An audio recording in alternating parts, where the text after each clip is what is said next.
दोस्तों, स्वागत है आप सभी का आज के इस वीडियो में। आज का ये वीडियो बहुत छोटा सा एक वीडियो होने वाला है, जिसमें कि हम 40 atypical plus high level SKUs discuss करने वाले हैं फॉर पदार्थ विज्ञान पेपर 2। तो आपको मैं सबसे पहले एक बात बता दूं, atypical plus high level SQ इसका मीनिंग क्या है।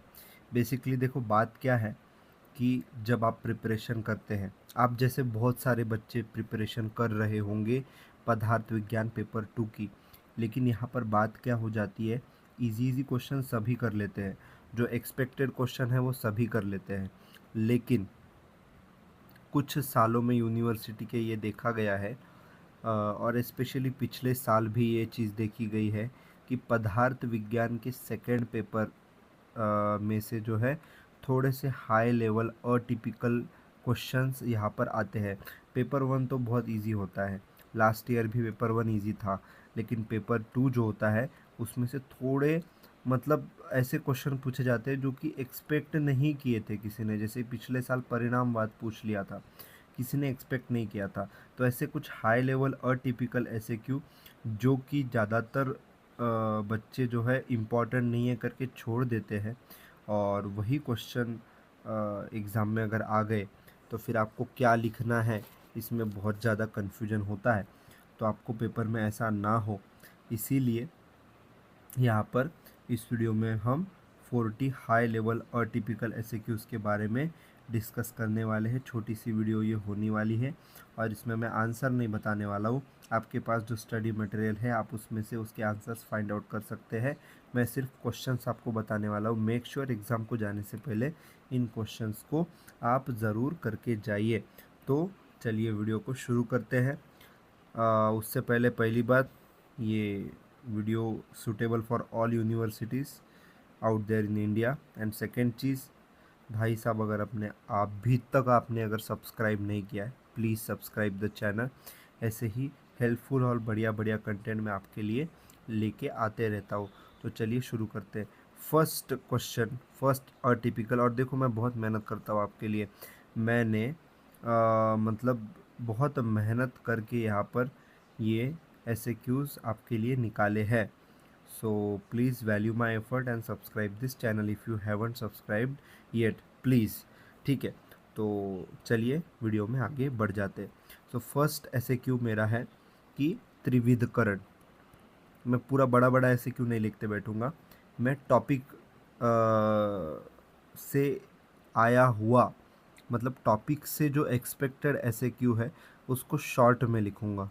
ठीक है, तो इससे आपका और मेरा भी समय बच जाएगा, क्योंकि पूरा लिखूंगा तो टाइम वेस्ट होगा मेरा भी और आपका भी। जिससे आपको समझ में आ जाए उस हिसाब से मैं एटलीस्ट पूरा लिखूंगा, वैसी कोशिश करूंगा। ठीक है, सो फर्स्ट वन इज़ त्रिविधकरण। त्रिविधकरण आपको प्रिपेयर करना है मेरे हिसाब से। ये त्रिविध कारण, सॉरी, कारण, त्रिविध कारण आपको प्रिपेयर करना है। उसके बाद सेकंड है व्याप्ति प्रकार। ये अनुमान प्रमाण से है, व्याप्ति के प्रकार। इस पे ऐसे क्यों आ सकता है, अनुमान प्रमाण में से। उसके बाद थर्ड है, जैसे कि मैंने एमसीक्यू वाले वीडियो में भी बोला था, प्रमा, प्रमेय, प्रमाता। और उसी के साथ साथ प्रमाण और परीक्षा की भी परिभाषा आप कर लीजिए। वो तो टिपिकल ही है, वो तो अटिपिकल में नहीं आएगा। और ये प्रमा, प्रमेय, प्रमाता जो है ये पिछले साल आ चुका है। इसका मतलब ऐसा नहीं इस साल इम्पोर्टेंट नहीं है, इस साल भी आ सकता है, क्योंकि यूनिवर्सिटी है, वो कुछ भी कर सकती है। लास्ट ईयर हमारे साथ क्या हुआ कि लास्ट ईयर एनाटॉमी में नी जॉइंट आ गया था, तो बच्चों ने सोचा इस बार शोल्डर आएगा, नी नहीं आएगा, तो नी ही जॉइंट आया था। तो पिछले साल के क्वेश्चन भी एज इट इज़ रिपीट हो सकते हैं, तो आपको सभी चीज़ अच्छे से प्रिपेयर करनी है। देखो, ये क्वेश्चन हार्ड नहीं है, बस अटिपिकल है। मतलब ज़्यादातर लोग इसको ऐसा कंसिडर करते हैं कि ये क्वेश्चन आने के कम चांसेस होते हैं, इसलिए इतना ध्यान नहीं देते, पहले इम्पोर्टेंट प्रिपेयर करते हैं। लेकिन मेरी आपको यही सलाह है, पहले इम्पोर्टेंट वाले प्रिपेयर कीजिए और उसके बाद ये अटिपिकल वाले देखिए, जिससे कि आपको फ़ायदा होगा।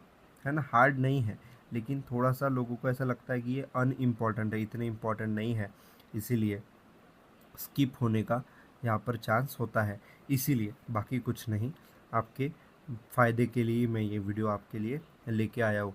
ठीक है, तो प्रमा प्रमेय प्रमाता के बाद स्वभाव परमवाद, स्वभाव परमवाद, ये तो बहुत इम्पोर्टेंट है हमारा। किसने दिया था? आचार्य चरक ने दिया था।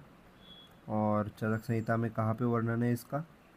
चरक संहिता सूत्र स्थान में एक अध्याय है मेरे हिसाब से, चिकित्सा प्रभुति अध्याय है वो, उसका नंबर मुझे फ़िलहाल याद नहीं आ रहा है। अगर मैं किसी चीज़ में इनकरेक्ट हूँ तो प्लीज़ करेक्ट मी। उसके बाद 5th क्वेश्चन हमारा आ जाता है वाक्यार्थ ज्ञान हेतु। वाक्यार्थ ज्ञान हेतु मेरे हिसाब से ये आप्तोपदेश प्रमाण से आया हुआ क्वेश्चन है। Correct me if I am wrong. Okay, उसके बाद 6th क्वेश्चन हमारा है परीक्षा लक्षण, परीक्षा का लक्षण। ये टिपिकल क्वेश्चन है। ये देखो कुछ कुछ इसमें टिपिकल भी आएंगे, क्योंकि हर एक की पर्सपेक्टिव से अलग अलग चीज़ें हो सकती है ना। तब परीक्षा का लक्षण, कुछ कुछ टिपिकल भी डाले मैंने, मतलब मैंने इस तरह से किया है कि अटिपिकल प्लस टिपिकल दोनों आ जाए, ताकि मतलब आपको दोनों तरह से फ़ायदा हो। कैसा भी क्वेश्चन आए, किस तरह से भी क्वेश्चन पेपर आए, आप बढ़िया तरीके से यहाँ पर लिख पाए, है ना। यही मेरा है, लेकिन फोकस ज़्यादातर मेरा और टिपिकल पे है। तो जो जो टिपिकल आएंगे बीच बीच में वो बता दूंगा। जैसे कि परीक्षा लक्षण ये टिपिकल क्वेश्चन है, एवं प्रमाण वर्गीकरण ये भी टिपिकल क्वेश्चन है, एवं प्रमाण वर्गीकरण, प्रमाण वर्गीकरण, ठीक है जी। उसके बाद 7th क्वेश्चन है प्रत्यक्ष बाधाकर भाव। एक सेकंड, पेन क्यों काम नहीं कर रहा, आप समझ लीजिए 7 है, दैट इज पेन लिख नहीं पा रहा वहाँ पे, आप समझ लीजिए 6 के बाद 7th है प्रत्यक्ष बाधाकर भाव। मेरे हिसाब से इसको इंग्लिश में आप कह सकते हैं बाधा कर, मतलब बाधा करना, हिंड्रेंसेस इन प्रत्यक्ष प्रमाण। प्रत्यक्ष मतलब direct perception, hindrances in direct perception, वो आपको आ सकता है। अति सूक्ष्म वगैरह वगैरह। हमको लास्ट ईयर ये थोड़ा अलग तरह से आया था।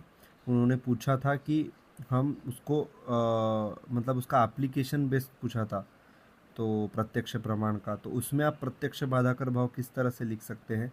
जैसे अति सूक्ष्मात है, तो मतलब आप वहाँ पर आप बाइनोकुलर यूज़ करके उस चीज़ को, मतलब जो बाधा है, हिंड्रेंसेस है, उन हिंड्रेंसेस को हम कैसे सॉल्व कर सकते हैं, उनके सॉल्यूशन को प्रेजेंट करके आप उस तरह से कन्वर्ट करके आंसर को लिखते हैं। तो ये प्रत्यक्ष प्रमाण का क्या हो जाएगा? प्रत्यक्ष प्रमाण का डायरेक्ट एप्लीकेशन हो जाएगा। मतलब आयुर्वेद में, अनुसंधान में, रिसर्च में इसकी उपयोगिता, इससे रिलेटेड पिछले साल आया था। तो ये इम्पॉर्टेंट बात है, आप याद रखिए। 6 के बाद 7th, 7th के बाद 8th, प्रत्यक्ष बाधाकर भाव के बाद उपमान प्रमाण का आयुर्वेद में महत्व। चलो, ये उपमान प्रमाण का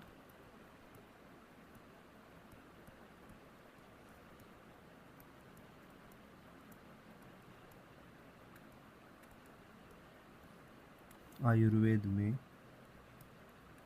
महत्व क्या है? उपमान प्रमाण का आयुर्वेद में महत्व, ये इम्पोर्टेंट है। ये टिपिकल अटिपिकल दोनों के बीच का क्वेश्चन है ना। प्रत्यक्ष बाधाकर भाव ये मोर ऑफ अटिपिकल है, टिपिकल थोड़ा सा कम है, लेकिन है इम्पोर्टेंट बिल्कुल। जितना भी दे रहे हैं ना आपको, इम्पोर्टेंट से बाहर नहीं देंगे, है ना। जो कि बिल्कुल भी आने के चांसेस नहीं, ऐसे क्वेश्चन आपको हम प्रोवाइड ही नहीं करेंगे। जो आने के चांसेस लग रहे हैं, है ना, वही क्वेश्चन आपको इम्पोर्टेंट हम यहाँ पर दे रहे हैं। तो उपमान प्रमाण का आयुर्वेद में महत्व ये आ सकता है। उसके बाद उपमान प्रमाण का आयुर्वेद में महत्व, ये हो गया 8th क्वेश्चन। 8th उपमान प्रमाण का आयुर्वेद में महत्व। उसके बाद 8th, 9th क्वेश्चन कौन सा हो जाएगा हमारे पास? 9th हो जाएगा हेत्वाभास। 9th क्वेश्चन हो जाएगा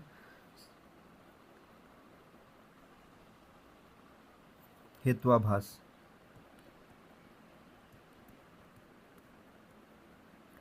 ठीक है, तो यहाँ पर हम शॉर्ट आंसर क्वेश्चंस देख रहे हैं और ऐसे क्यूज शॉर्ट आंसर क्वेश्चंस, उसमें 9th क्वेश्चन हमारा है हेत्वाभास।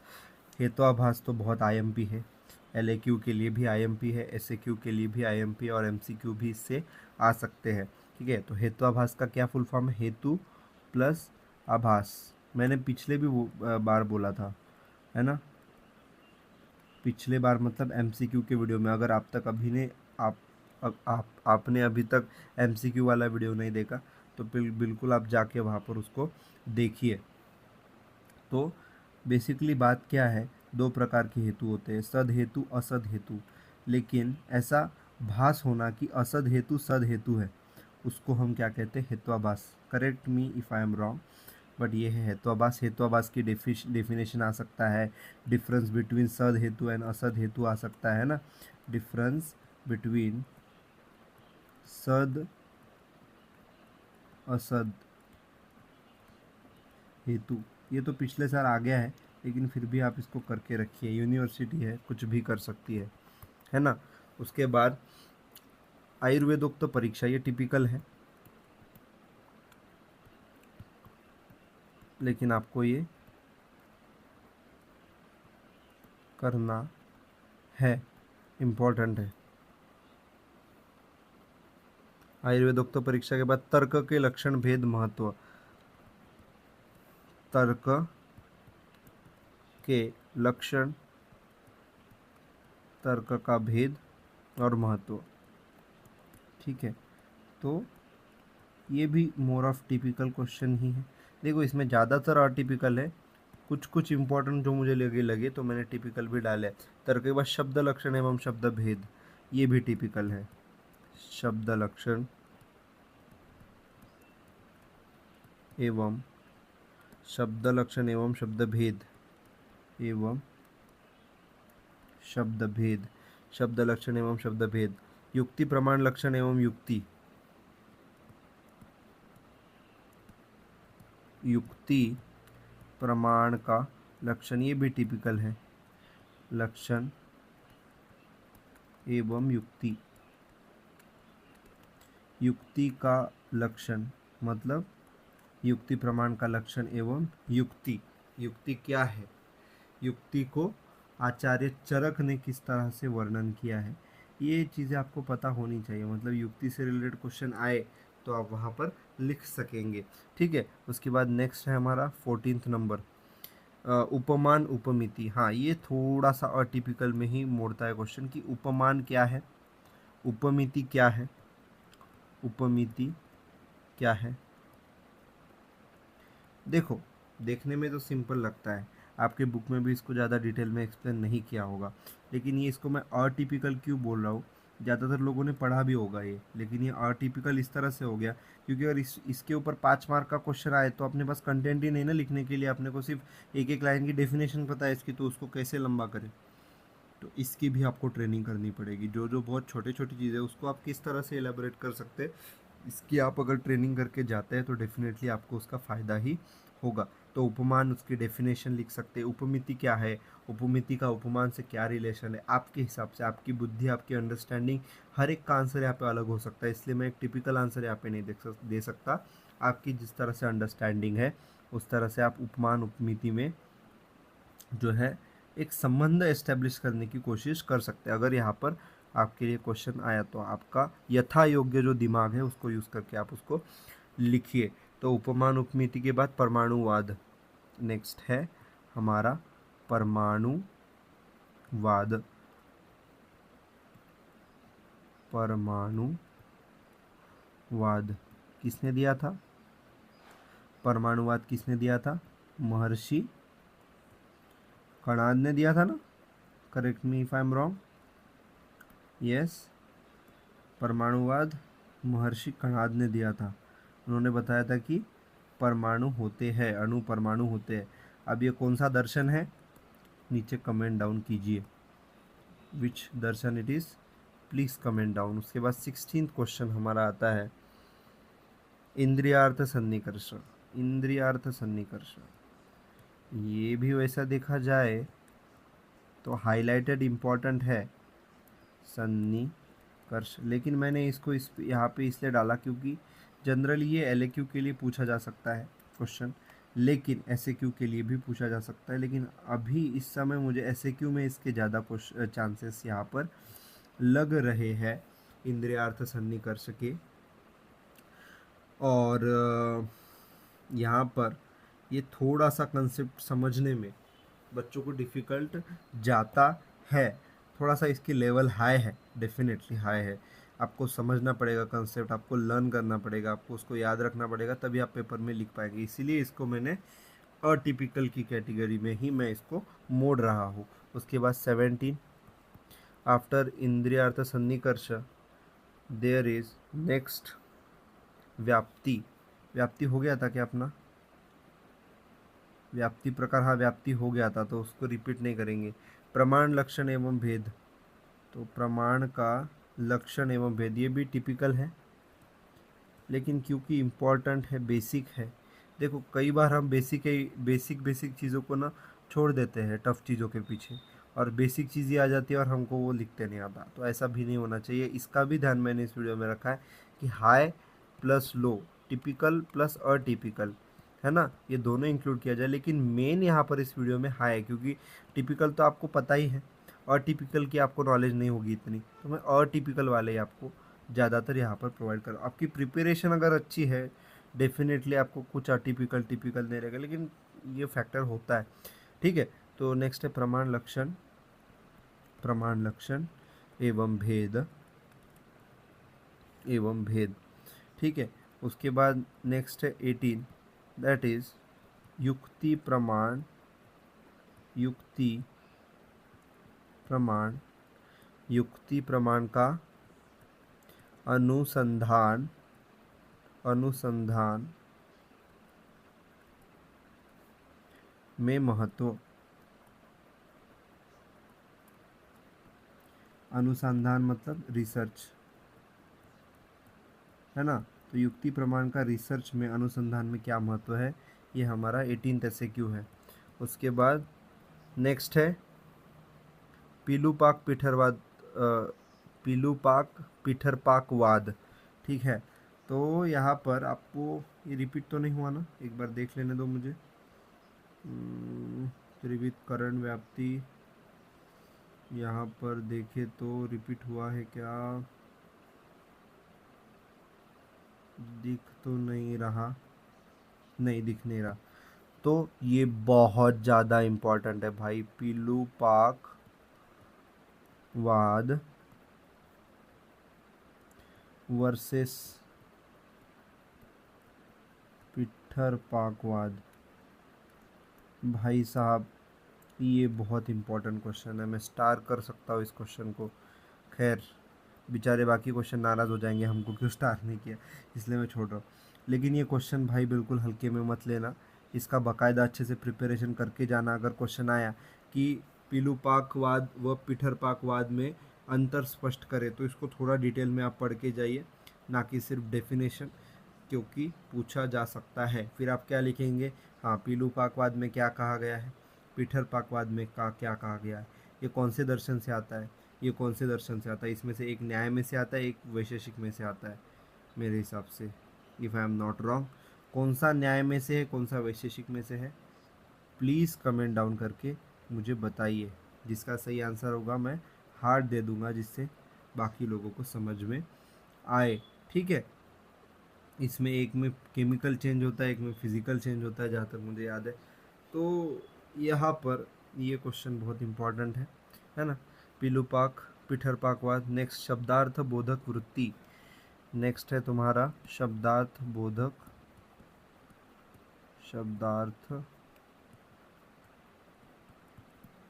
बोधक वृत्ति, ये भी भाई साहब बहुत ज़्यादा इम्पोर्टेंट है। शायद आप तो उपदेश से है, correct me if I am wrong, है ना। तो ये शब्दार्थ बोधक वृत्ति भी पढ़ के जाइए। आफ्टर शब्दार्थ बोधक वृत्ति दैट इज अनेकांतवाद, अनेकांतवाद, क्या ये जैन दर्शन ने दिया है? बताइए नीचे, है ना। अनेकांतवाद, अनेकांतवाद, यस, यहाँ पर मैंने लिख दिया है अनेकांतवाद। क्या है अनेकांतवाद? क्या ये जैन दर्शन से है? नीचे कमेंट डाउन कीजिए, कमेंट करके मुझे बताइए। उसके बाद नेक्स्ट, अनेकांतवाद के बाद त्रयोदशकरण एवं अंतःकरण। नेक्स्ट है हमारा त्रयोदशकरण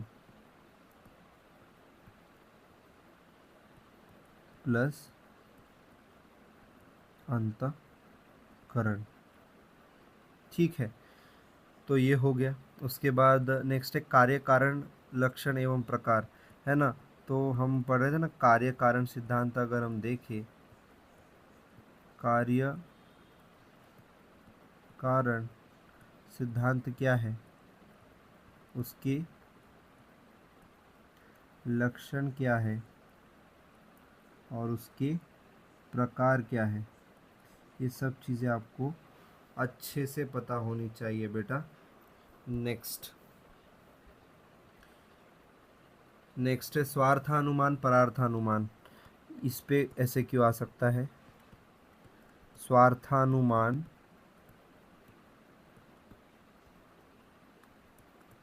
प्लस परार्थानुमान, ये इम्पॉर्टेंट है, इसको नहीं छोड़िएगा। नेक्स्ट है आप्त लक्षण, ये थोड़ा टिपिकल क्वेश्चन आ गया फिर से। आप्त के लक्षण, आप्ता शिष्टा विबुद्धास्ते तेषां वाक्यम संशयम, आप्त का लक्षण।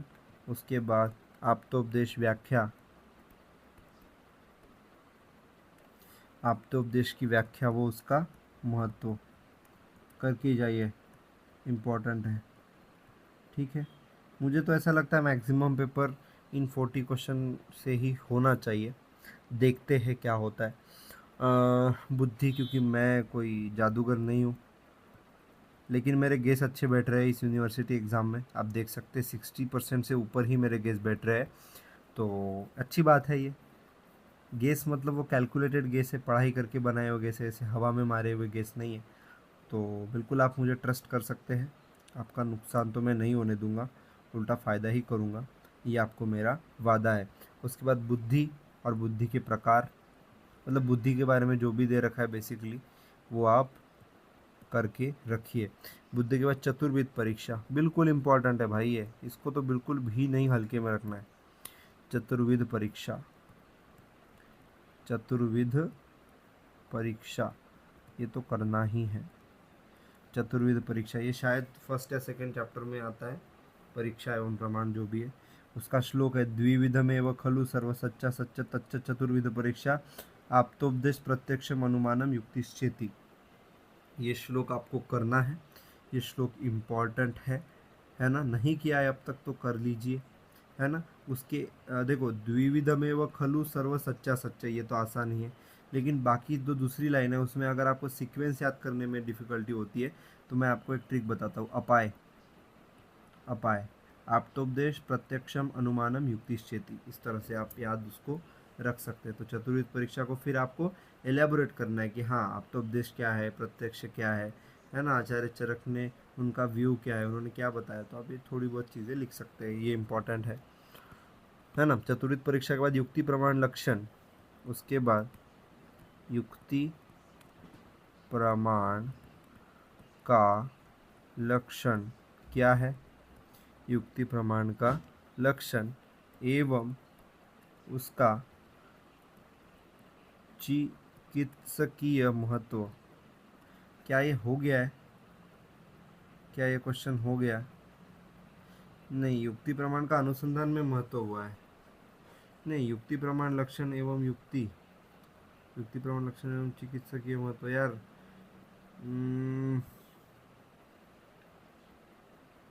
अनुसंधान में महत्व, युक्ति प्रमाण का, ठीक है, ये रिपीट हो गया, लेकिन जो रिपीट नहीं हुआ यहाँ पर युक्ति प्रमाण का चिकित्सा में महत्व,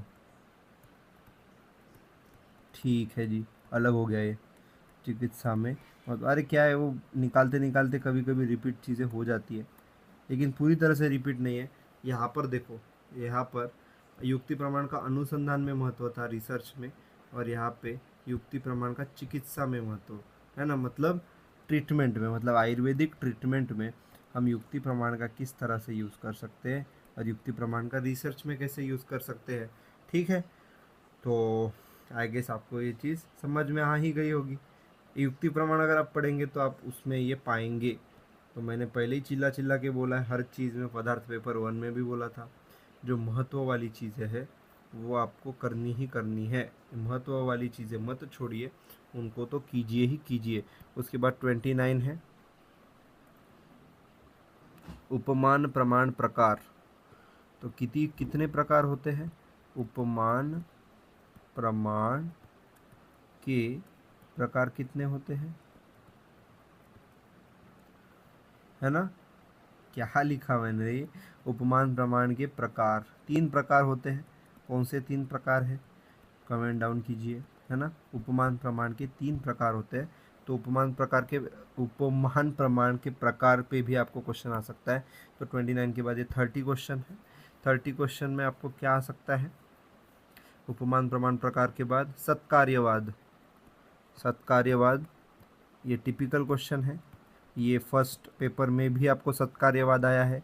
सत्कार्यवाद का एक श्लोक भी है, वो भी आपको अच्छे से करके जाना है। लेकिन जो आपने फर्स्ट पेपर में पढ़ा उसमें से कुछ आपको एडिशन ऐड करना है, एक्स्ट्रा पढ़ के जाना है सत्कार्यवाद। ऐसा नहीं कि भाई बस उतना पढ़ लिया, नहीं, एक्स्ट्रा पढ़ के जाओ, ताकि अगर बाय चांस इस पे LAQ भी आ जाए तो आपका काम बन जाए। देखो ये SAQ का वीडियो है, LAQ का वीडियो भी आएगा। SAQ के क्वेश्चन LAQ में भी आ सकते हैं, LAQ के SAQ में भी आ सकते हैं। यूनिवर्सिटी का यही खेल है ना। तो ये मैं चीज़ आपको पहले ही बोल रहा हूँ, मुझे कोई पेपर पता नहीं है, ये मैं अपना आपके फ़ायदे के लिए मैं कुछ पॉइंट्स निकाले आपको मैं वो बता रहा हूँ। ठीक है। आफ्टर दिस सत्कार्यवाद, सत्कार्यवाद के सन्निकर्ष के भेद कितने हैं? सन्निकर्ष के भेद कितने हैं ये आपको करना है। उसके बाद नेक्स्ट क्वेश्चन, सत्कार्यवाद जिस तरह से किया आपने उस तरह से असत्कार्यवाद भी कर ही लीजिए। असत्कार्यवाद, अब इन वादों को अच्छे से आपको करके जाना है, पता है, जितने भी वाद दे रखे, है ना, आपके IMP PDF में आप देख सकते हैं। उसके बाद जो है यहाँ पर आपको शॉर्ट आंसर क्वेश्चन ऐसे क्यों चल रहे हैं, तो यहाँ पर आपको चरकोक्त अनुमान भेद, पिछले साल आया हुआ क्वेश्चन है, ये आ सकता है। एक चरकोक्त अनुमान भेद है मेरे हिसाब से, और एक तर्क संग्रह उक्त है। If I am wrong please correct मी। मेरे हिसाब से वहाँ पर आपको आचार्य चरक के अनुसार अनुमान के भेद है और तर्क संग्रह के अनुसार अनुमान भेद है। तो देखो पिछले साल चरकोक्त अनुमान भेद आया है, तो ये तो आपके लिए इम्पोर्टेंट है ही।